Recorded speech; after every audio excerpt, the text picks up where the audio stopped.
Moi, c'est par sa littérature que je me suis intéressé au Japon. En premier lieu, après coup, c'est venu c'est devenu plus profond, mais c'est essentiellement la littérature. Euh, et j'entends littérature qu'on connaît, nous, en tant que francophones, parce que c'est une petite fraction de la littérature japonaise qu'on connaît. Entre autres, je nomme des auteurs comme Mishima, Kawabata et ainsi de suite, hein, les Nobel. Donc, c'est partie de la littérature, tout ça. C'est vraiment partie de la littérature. Ce qui fait que la première fois que je suis allé au Japon, en 2005, ça faisait au moins 10 ans que je lisais des auteurs japonais. Et en fait, je suis allé vérifier sur place comment pouvait être le Japon. Et les auteurs avaient très bien travaillé.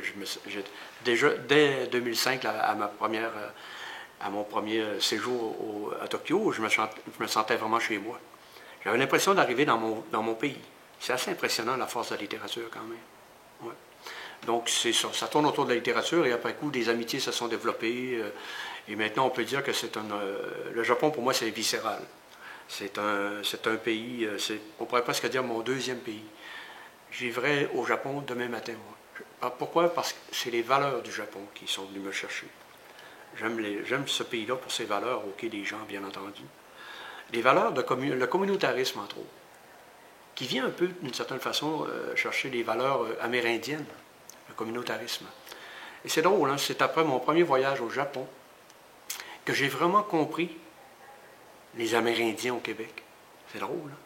Parce que là, j'ai vraiment compris que les Amérindiens, c'est des Asiatiques avant tout. Donc, une façon de penser complètement différente de la nôtre. J'enseigne dans un cégep à Chicoutimi.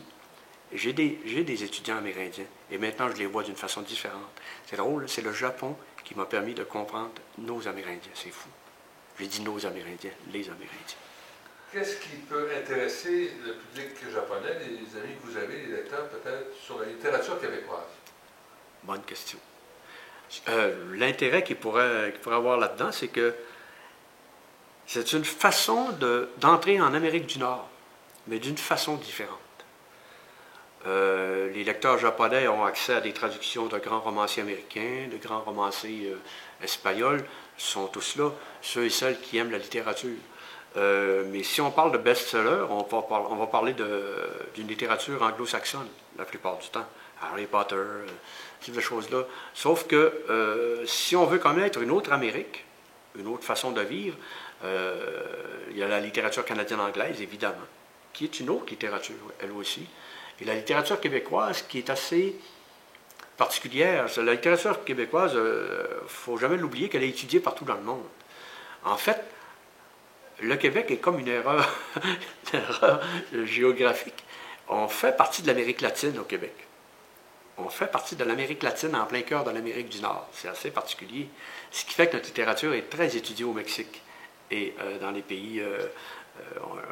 quand je parle d'études, c'est des études universitaires. Là, on n'est pas à niveau, on n'est pas au best-seller dans notre littérature québécoise. Ce qui fait que... même chose pour un Japonais. Un Japonais qui lit un auteur comme Michel Tremblay va connaître Montréal. C'est une façon de connaître un pays, c'est une façon de connaître une ville. Toute littérature nationale est merveilleuse en ce sens qu'elle est vraiment l'image du pays, l'image du peuple. Au même titre que moi, j'ai lu des auteurs japonais, ça m'a permis d'apprendre plein de choses sur le Japon. Et qui fait que quand je suis allé au Japon, j'étais chez moi. J'étais à Tokyo, j'avais lu les principales artères. Là, Mishima nous faisait vivre des personnages-là, Banana Yoshimoto avec Kitchen et d'autres textes. J'avais l'impression d'arriver chez moi. Donc, un Japonais de Tokyo ou d'ailleurs lit un texte de la littérature québécoise en traduction japonaise, va arriver à Montréal ou dans une ville de province, il va avoir l'impression d'arriver chez lui. C'est ça la beauté de la littérature. Et ça, on est porté à l'oublier. Hein. Quand on parle de culture, la littérature vient toujours un peu plus... c'est toujours plus bon. On parle de chansons, on parle de plein de choses, mais la littérature est comme plus là. Alors qu'au 20e siècle, c'est la littérature qui faisait foi de tout.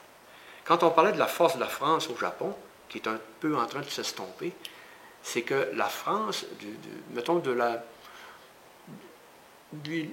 jusqu'à à l'époque de Sartre et Beauvoir, des grands, là, des grands de ce nom, à l'époque où la France gagnait encore des prix Nobel de littérature, il y en avait plusieurs, à l'époque où Paris était vraiment la ville lumière, la seule, alors que maintenant des villes lumières, il y en a partout dans le monde.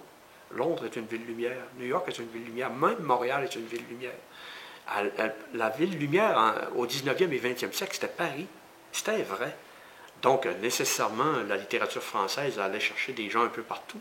Ce que fait Montréal présentement dans la francophonie, c'est assez particulier.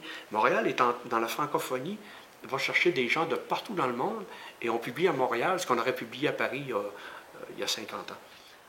Le savoir-vivre, je veux dire, comment je dirais, c'est plein, c'est le rituel. C'est une société très ritualisée, le Japon. J'aime ces rituels-là. Quand on dit qu'on ritualise la cérémonie du thé, ça dit tout. Là. Ce que j'ai aimé là-bas, c'est le communautarisme agissant. Ce qui fait que chaque citoyen est responsable de son bout de rue ou de venelle. Ce qui fait que c'est c'est l'endroit, Tokyo est l'une des villes les plus propres au monde, sinon la plus propre au monde. Ça, c'est assez impressionnant. Pourquoi? Parce que chaque citoyen est conscient de l'importance de ce qu'il a à faire pour garder sa ville propre d'une certaine façon. Je pense qu'on ne parle même pas en ces termes-là. Ce qui fait que j'étais là à l'automne, chaque jour, on balaie les feuilles mortes sur le trottoir en face, tout simplement. Ça fait partie de la tradition.